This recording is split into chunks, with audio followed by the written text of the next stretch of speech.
welcome to another episode of Bikers Inner Circle Underground Radio. Biker rap and music to wrench by. You're listening to Good Time Charlie on Bikers Inner Circle Underground Radio. All right, we're going to give you a little show on a museum night at the Buffalo Chip where we honored some of our heroes, Tony Pan and Rogue, Hall of Fame freedom fighters. Also did a thing with Dave Mann and Indian Larry. Anyway, check this out, and please go to the Sturgis Museum website and buy as many tickets as you can, and you can win this motorcycle for next year when we do the museum concert again next year at the Chip. So check this out. I'm sure you're going to enjoy it, and thank you so much. A lot of history that is just being put in that space land, okay? So what we're trying to do is we're trying to raise a bunch of money so they can have another building and keep putting our history in it. What do you guys think about that? You know, Indian Larry stuff's not in the museum. I mean, they should have a nice little spot, maybe his chair and all that cool stuff, and Dave Mann's paintings. There's a lot of stuff. I mean, I can keep going on and on and on. But anyway, we got a bike that we've been putting together, and that's going to be here tonight, shown at my stage in the back, and also Tuesday at the museum. It's going to be here for the whole duration at the Buffalo Chip, and we're going to get it signed by a lot of the entertainers that are going to be here for 9 days. And you can win this bike with a $10 ticket or 3 for $20. And it's a cool bike. It's going to be signed by all the celebrities. It's for a good cause. And you go to the SturgisMuseum.com and you go on there and click that button. And please do, because man, I'm telling you, it costs a lot of money nowadays to build a building, and we got to do it. I mean, that's all there is to it. So anyway, what I'd like to do is we're going to play some music for you guys, and motorcycle music. But what I'd like to do is some of the songs I write to preserve this history. I got some of the folks backstage right now.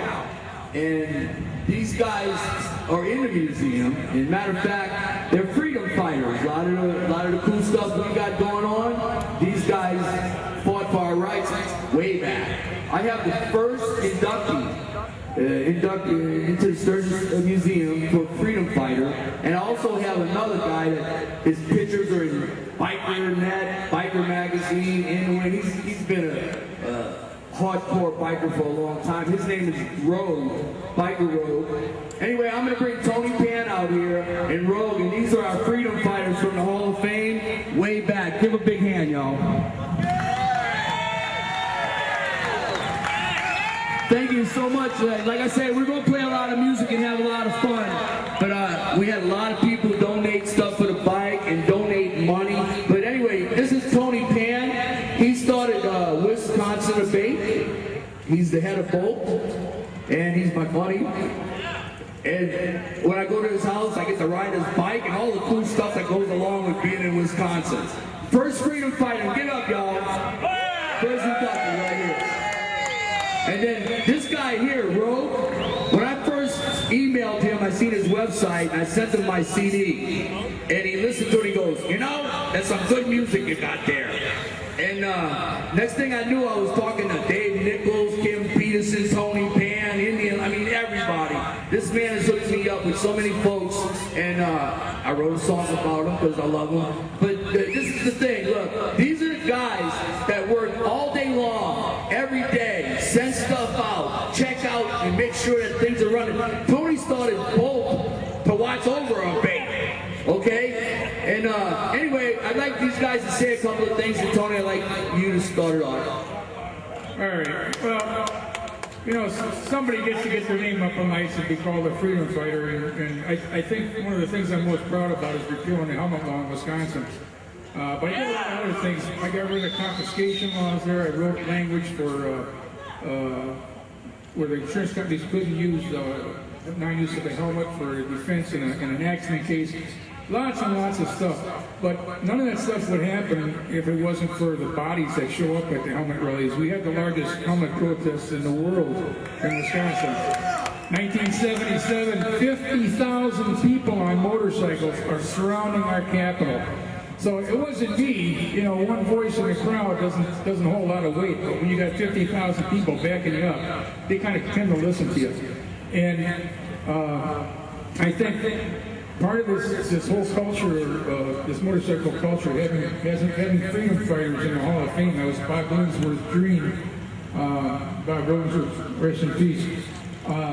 That's preserving some of our history, that these are the guys that are helping to keep motorcyclists and motorcycling around. And Buffalo Chip is certainly a part of motorcycle culture and motorcycle history. You guys are going to be part of history because you attend these events at Buffalo Chip, and this is going to go down in the annals, and this is going to be a place that people are going to be reading about 100 years from now, party at the Buffalo Chip.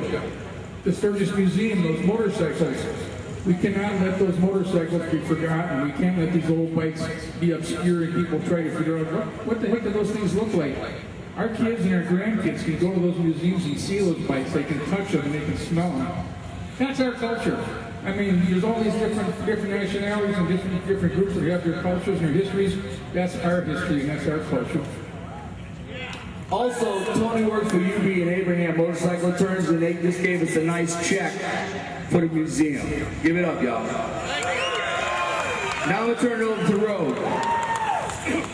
Well, I guess I was in just the right place at the right time. Back in the 70s, government decided to tell me that I had to wear a helmet. A whole bunch of other stuff. I just got out of the military, and you know, I thought I fought for that decision. And I was lucky that I belonged to a very large motorcycle club. And we decided that I had enough of this bullshit, so we're going to have a little civil disobedience. And I see that coming back around now over the period of years. We just go to the Capitol and have a big old party. Sometimes we stopped on Interstate 95 and had a party. You know, of course, this really didn't go over well with the politicians. But we convinced them. We went to Washington, did all the rest of the thing. And we took away the blackmail threat. Over the years, there's numerous motorcycle rights organizations, and I think most of them are trying to do the right thing. There's a couple that I'm questioning that still call themselves motorcycle rights that are turning to safety. But that's all what you people want. You know, you don't need an organization. What you do is we started something a long time ago. All you got to do is contact your legislator. Whatever the law is, if you don't like it, you tell them. And if you're in favor, you do the same thing. I'm not here to tell you that you should not do this or whatever. I want you to become informed. Now, what we've done is through the years is put a lot of this stuff in the Hall of Fame, which is downtown. You ought to visit it. You'll find it very interesting. But Christine and the people that run it have so much history, there's no room there.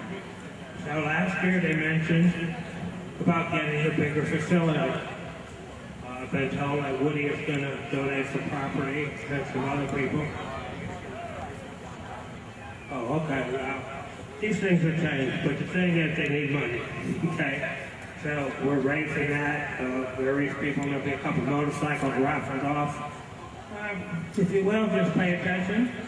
If you think it's worthwhile, support it. And we will continue to do what we can to see that you ride free. Let's give it up for Tony Pan and Rogue, y'all. All right, now y'all just hang here for a second. Now, what I want to do is bring out a special person to me, Mr. Michael Lichter.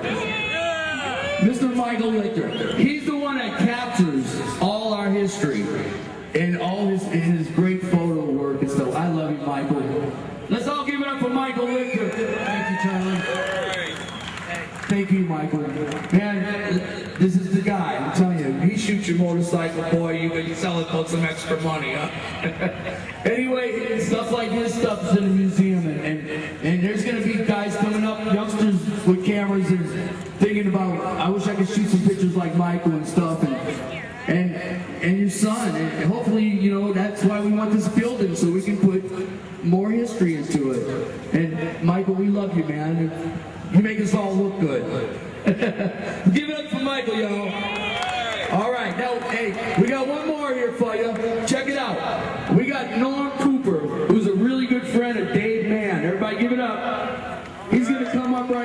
You see a couple things about Dave, man? And he's in the background talking about Dave back. He talks about Dave all the time. Oh, here he is. Come on up, Norm. Now, this is what I'm saying. You know, a lot of the youngsters coming up really don't know Dave's artwork and everything. So, anyway, here's Norm. Thank you, Charlie. About a week ago, I got a call from Jackie, and she said she had a favor she'd like me to do. You know, I had no freaking idea I'd be standing here. Well, you know, what can you do? Somebody asks you to go do something. But anyway, she said I should start out a little bit of trivia about me and David, I suppose. When I was 17 years old, my first bike that I bought was one that Dave Mann and his friends, Air Force Darrell, built in Kansas City back in 1967. And it was just like in the pictures. You know, and I'll tell you what, it takes a while to get used to that jockey system. I love it. But anyway, that's that part. I did take a lot of notes because this is kind of important to me, and I want to make sure that everything gets told correctly. You can't see Dave's, I'll repeat, you cannot see Dave's work at the museum, but he is a member of the Hall of Fame. There's a lot of cats that aren't in there because there just isn't room. We need to secure a place for more bikers like the Freedom Fighters, Indian Larry, the One Percenters who can be displayed so the roots of our culture can be viewed. You know what I'm saying? I mean, these are my fucking heroes. I mean, they paved the way, you know. They paved the way. And Charlie Brechtel, hey, he's keeping our history alive. Thank you. I tell you, I'm not done. I'm just thanking you. Thanking you, Charlie. Thanking you. You need a... Hey, well, I am nervous, man. I live under a fucking rock. You know?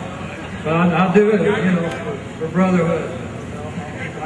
That's what I need to be doing. That's what I need to be doing.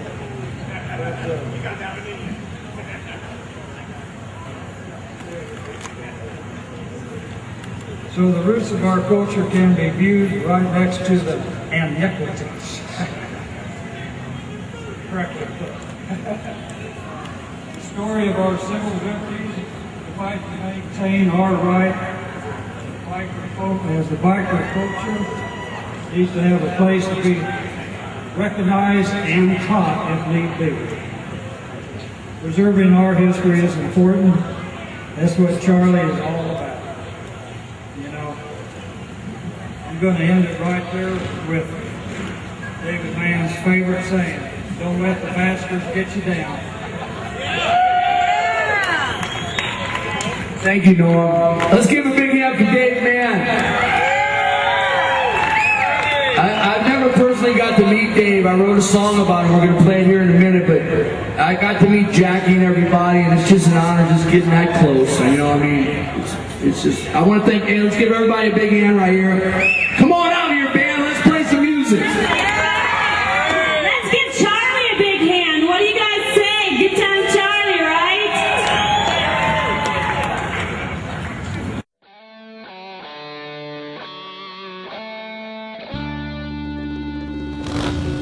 All right, now don't forget, get those tickets. Go to the SturgisMuseum.com. Go check it out. Go to this link, and you can get as many tickets as you want. You got all year to get them, and it's a beautiful bike built by Danny Ray from Precision Cycles in Modesto, California, signed by a lot of very famous people. So please support the museum. This is Good Time Charlie, signing out.